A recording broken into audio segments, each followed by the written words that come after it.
الأمور محدثاتها وكل محدثة بدعة وكل بدعة ضلالة وكل ضلالة في النار.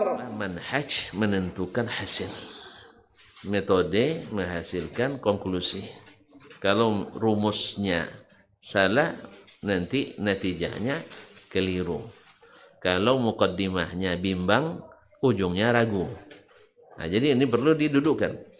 Maka setelah diamati dan dihayati dan diteliti manhajnya para as-salaf, dalam hal ini as-sahabah, yang menjadikan barometer ahlu as-sunnah itu, maka sikap mereka tersimpul pada 3 dasar pokok. Al-aslul awal, kalau di sini halaman 29 di bab pertama, halaman pertama di bab pertama, yaitu ta'zimun nusus asy-syar'iyyati wal inqiyad laha, yaitu memuliakan, mengagungkan dalil-dalil syar'i serta tunduk kepadanya. Kalau mengagungkan mesti tunduk kepadanya. Artinya kalau sudah presiden bicara, menteri mesti diam.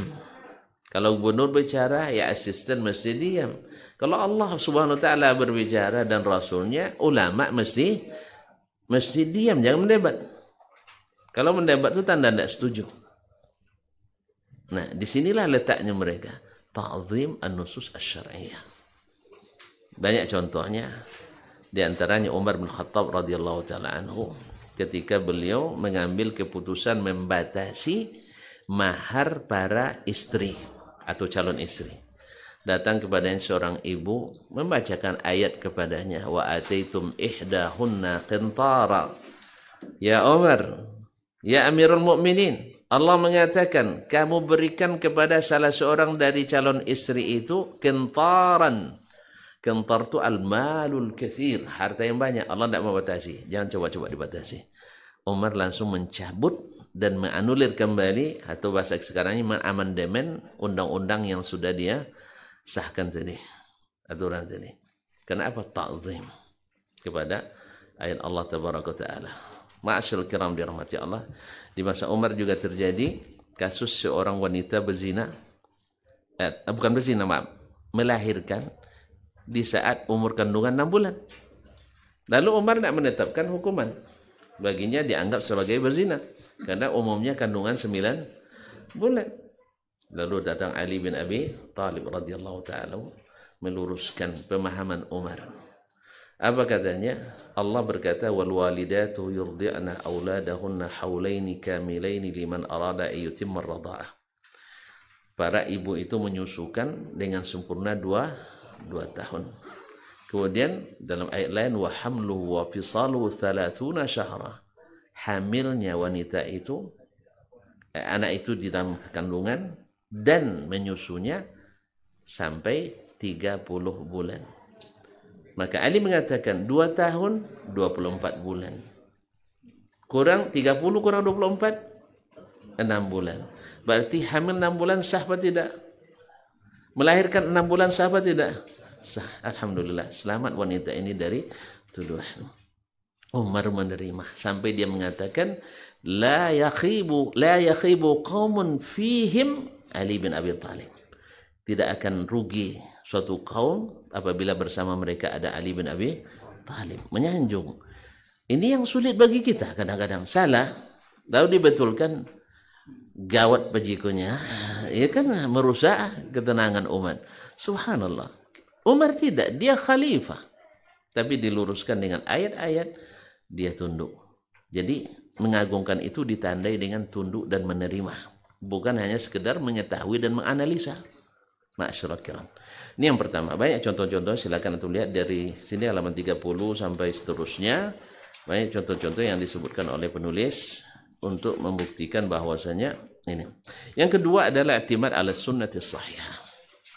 Ahli sunnah itu selalu berpijakan kepada sunnah yang sahih. Kenapa sunnah disebut? Karena Al-Quran tidak. Al-Quran sahih semuanya. Yang kedua, Al-Quran itu multi tafsir. Multi tafsir.